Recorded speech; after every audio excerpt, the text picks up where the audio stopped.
বন্ধুরা সবাই কেমন আছো? আশা করছি খুব ভালো আছো, আর আমিও ভালো আছি।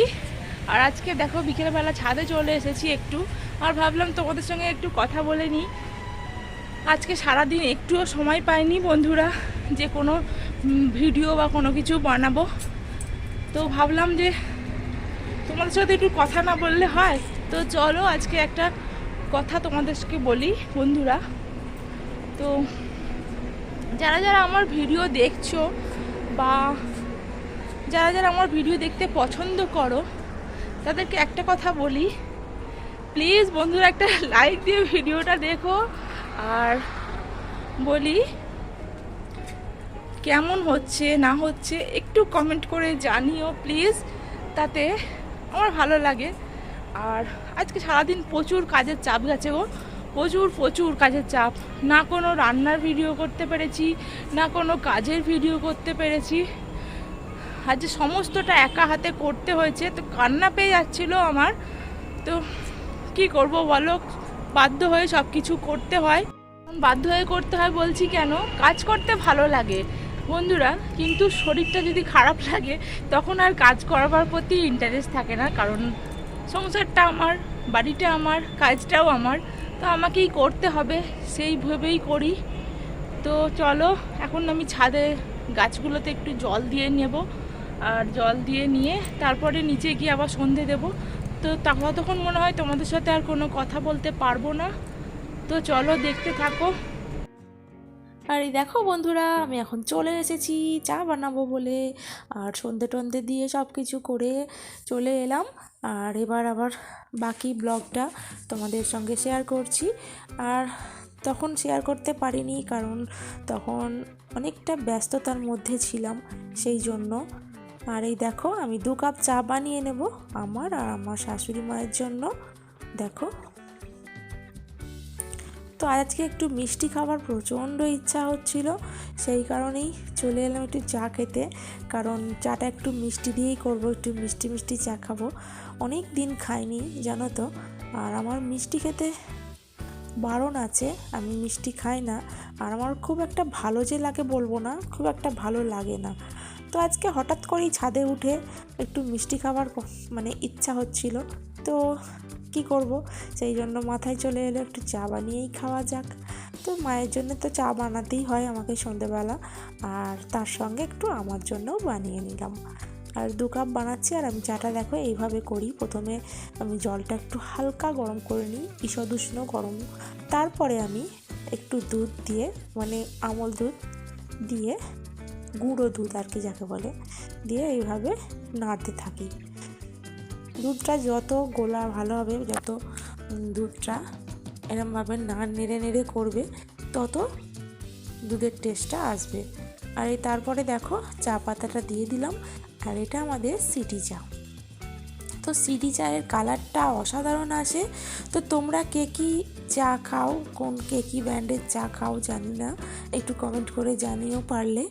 আর আমি তো এটা সিটি চা খাই, তো খুবই ভালো, টেস্টটাও ভালো আর কালারটা খুব সুন্দর আসে, সেই কারণেই আমাদের বাড়ির সবাই সিটি চাটা বেশি পছন্দ করে। তো এই দেখো চাটা ফুটে উঠেছে, তো আমাদের মায়ের চাটা ঢেলে নিয়ে আর আমার চায়ে হালকা একটু চিনি দিয়ে দিলাম। দেখো হাফ চামচও চিনি দিলাম, মানে দিইনি আমি, হাফ চামচেরও কম দিয়েছি চিনি। তো হালকা একটু মিষ্টি মিষ্টি হবে, আর মানে গুঁড়ো দুধ এমনিতেই মিষ্টি, এমনিতেই গুঁড়ো দুধে চিনি থাকে। তো চলো আমারও চা রেডি হয়ে গেল। কালারটা দেখেছো কি দারুণ এসেছে না? তো এই কালারের জন্যই পাগল সিটি চায়ের। তো চলো এবার একটু টিফিন করে নেওয়া যাক। তো আমি একটু বিস্কিট নিয়ে এলাম, আর একটু বিস্কিট দিয়ে চা খেতে খুবই ভালো লাগে। আর এই দেখো আমি আর আমাদের মা বসে চাটা খেয়ে নিচ্ছি, আর টিভি একটু দেখে নিচ্ছি। এখন টিভিতে হচ্ছে তোমাদের রানী। তো তোমরা কে কে দেখো তোমাদের রানী, আমাকে একটু কমেন্ট করে জানিও। আর তোমাদের রানী খুব ভালো হয়, আমাদের মা দেখেন। তো যাই হোক, এই সিরিয়াল দেখলে তো আর চলবে না, কারণ পেট তো আর কথা শুনবে না, পেট কেঁদে যাবে। তুমি সিরিয়ালই দেখো আর জয় জয় করো, পেট কথা শোনে না। তো তার জন্য অনেক কিছু প্রস্তুতি নিয়ে করতে হয়। তারপরে 2 মিনিটে খাওয়ার পরেই সব কিছু শেষ।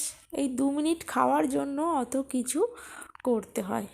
তো যাই হোক, একটু গল্প করতে করতে চা খেতে খুব মজা লাগে, মানে যাকে বলে আমেজ করে চা খাওয়া। তো এই আমেজ করে চা খেতে আমার দারুণ লাগে। তোমরা কে কে এইভাবে চা খাও গল্প করতে করতে আমাকে জানিও বন্ধুরা। খুব ইচ্ছা হয় তোমাদের সঙ্গে কথা বলতে, তোমাদের সঙ্গে গল্প করতে। আর এই দেখো, আমার চা খাওয়া হয়ে গেল, আমি বাকি কাজগুলো এবার করে নিই। আর আমাদের মায়ের এখনও চা খাওয়া হয়নি। আর এই দেখো, আমি একটু ঘুগনি বানাবো আজকে, আর তার জন্য মটর ভিজোতে দিয়ে দিয়েছিলাম। আর এখন আমি ঘুগনির মটরটা সিদ্ধ করতে দিচ্ছি। প্রেসার কুকারে সিটি মারতে দিয়ে আমি এবার আলু কাটতে যাচ্ছি। আর দেখো, আমি বটিতে কুটনো কাটছি আজকে। খুব ভালো লাগে বটিতে কুটনো কাটতে। আমি ওই ছুরি চাকু নিয়ে অতটা অভ্যস্ত নই। আর এই দেখো, ছুরি কাঁচি নিয়ে আমি অভ্যস্ত নই বলবো না, সময় করি, কিন্তু আমার বটিতে খুব স্পিডে হয়, তাড়াতাড়ি হয়। আর এই দেখো, আলুর কত রিং দাগ হয়েছে, কত আলু বাদ গেছে। ওই বড় বড় 3-4টে আলু কেটে আমি ওইটুকু আলু পেলাম। আর তারপরে এই ছোট ছোট আলুগুলো নিয়ে আসতে বাধ্য হলাম, তার কারণ আমাদের সবার কুলাবে না তরকারিটা। আর এই দেখো, এবার আমি একটু মটরটা সিদ্ধ হয়েছে কি দেখে নিচ্ছি। জানো তো, 4-5টা সিটি দিয়েছি। 4-5টা সিটি দেওয়ার পর অনেকক্ষণ বসানো ছিল, তো এখনও মটরটা সিদ্ধ হয়নি। তো আবারও আমি মটরটা সিদ্ধ করতে দিয়েছি। দেখো সিটি পড়ছে, আবারও 4-5টা সিটি দিয়েছি, তার মানে মোট 10-12টা সিটি পড়েছে, তারপর মটরটা সিদ্ধ হয়েছে। আর এই দেখো, এখন আমি একটু ফুচকা ভাজছি, একটু ফুচকা খেয়ে নেব। তোমাদের কার কার ফুচকা খেতে ভালো লাগে? ফুচকা কিংবা গোলগাপ্পা যাই বলো না কেন, আমার তো যখন দেবে তখনই ভালো লাগে। আর সত্যি কথা বলতে কি, বিয়েবাড়িতে কিছু খেতে দিক আর না দিক, ফুচকা স্টল যদি থাকে তাহলে তো মজাই মজা, তাই না বন্ধুরা? আর এই দেখো, আলু মেখে নিয়েছি, তেঁতুলের জল করে নিয়েছি। তো এবার আমি ফুচকাটা খাবো। আর সব সময় তো বাইরে গিয়ে খাওয়া হয় না, আর বাইরে খেতে একটু মানায় আছে, তবুও মানতে পারি না, মাঝে মাঝে খেয়ে নিই। আর এই দেখো, তো অসাধারণ হয়েছিল ফুচকাটা খেতে, তোমাদের বললে হয়তো বোঝাতে পারবো না। আর আজকের ভিডিওটা বেশি বাড়াবো না, তার কারণ বেশি বাড়ালে কেউ দেখতে চায় না। আর ঝিলিক দিদি ভাই, তুমি জিজ্ঞাসা করেছো যে আমার বাড়ি দুর্গাপুর, আসানসোল দুর্গাপুর নাকি কোথায়? আমাদের বাড়ি হচ্ছে সিঙ্গুরে। আমাদের সিঙ্গুরে দেখবে দুর্গাপুর রোড গেছে, মানে ওই রোড, যে রোডটা গেছে আমাদের এখান দিয়ে, সেটার নাম হচ্ছে দুর্গাপুর রোড, বুঝলে তো? সেই সেই কারণেই বলেছিলাম দুর্গাপুর রোডের জ্যাম। আর কিছু বন্ধু লিখেছ যে বন্ধু করলাম, বন্ধু করবে, এইগুলো লিখো না প্লিজ। তার কারণ এগুলো লিখলে ভালো লাগে না। আর তোমাদের হাত জোর করে বলছি, এগুলো তোমরা লিখো না। আর আমাদের মা দেখো, মটরশুঁটি একটু ছাড়িয়ে নিচ্ছে। আর এই মটরশুঁটিগুলো কেমন একটা গায়ে জল সরে গেছিলো ফ্রিজে, সেই কারণেই ছাড়িয়ে রেখে দেওয়া হচ্ছে। আর আমি আটাটা মেখে নিচ্ছি, একটু রুটি বানিয়ে নেব। তো বন্ধুরা, সবাই ভালো থাকবে আর সুস্থ থাকবে। আর একটা কথা বলি, প্লিজ উল্টোপাল্টা কেউ কমেন্ট করো না গো।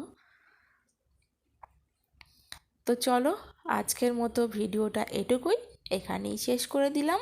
আর যে যে দিদিভাইরা আমার ভিডিও দেখেছো তারা নিশ্চিন্তে থাকো, তারা শুধু কমেন্ট করে দিয়ে যাবেন নাইস কিংবা ভালো লাগলো এরকম বলে, তাহলেই আমি চলে যাব। তো চলো, টাটা।